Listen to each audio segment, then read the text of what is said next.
Kisah ini terjadi sebelum adanya alam semesta, sebelum adanya kejahatan dan kebaikan. Kisahnya dimulai pada zaman dulu, ketika dunia ini masih dalam keadaan kacau.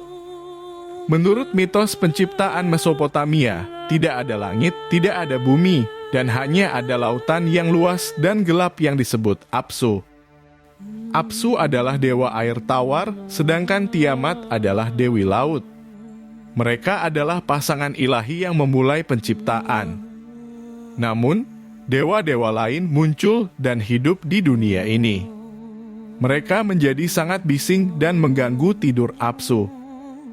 Lalu Apsu pun terganggu atas kehadiran mereka. Kemudian Apsu berencana untuk menghancurkan mereka, tetapi dewa kebijaksanaan, memperoleh pengetahuan tentang rencana Apsu dan membunuhnya terlebih dahulu.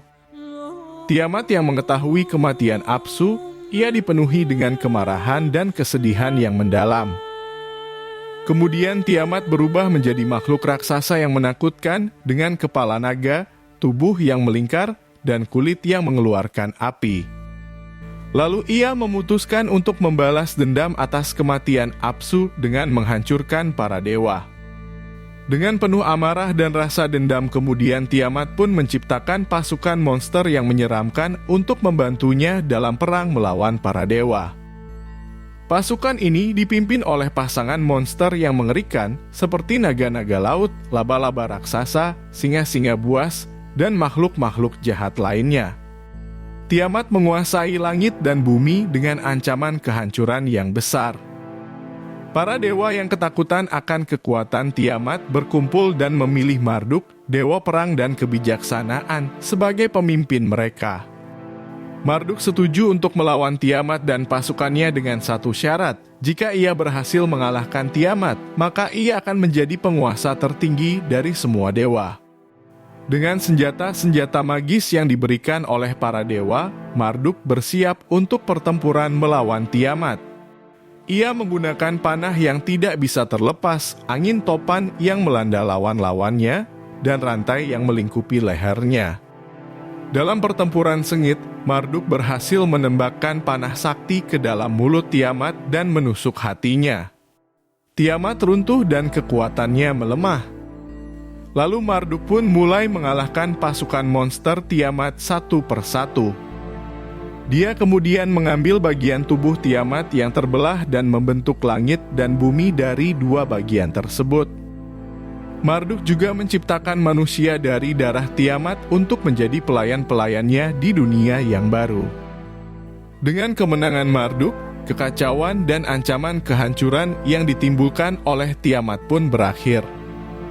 Kemudian para dewa mengangkat Marduk sebagai penguasa tertinggi mereka dan memberinya kekuasaan atas surga dan bumi. Setelah kemenangan Marduk atas Tiamat, ia menjadi penguasa tertinggi dari semua dewa. Ia memperoleh kekuasaan atas surga dan bumi, serta memimpin para dewa dalam menjaga ketertiban dan keharmonisan dunia. Marduk juga menciptakan kodifikasi hukum yang dikenal sebagai Enuma Elish, sebuah dokumen penting dalam tradisi hukum dan kepercayaan Mesopotamia.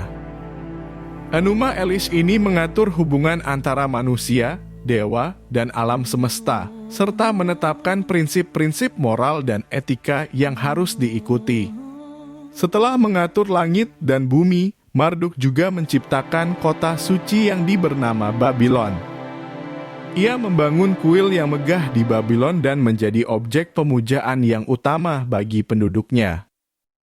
Kota ini menjadi pusat kebudayaan, pengetahuan, dan keagamaan Mesopotamia, serta menjadi salah satu kota paling penting dalam sejarah kuno.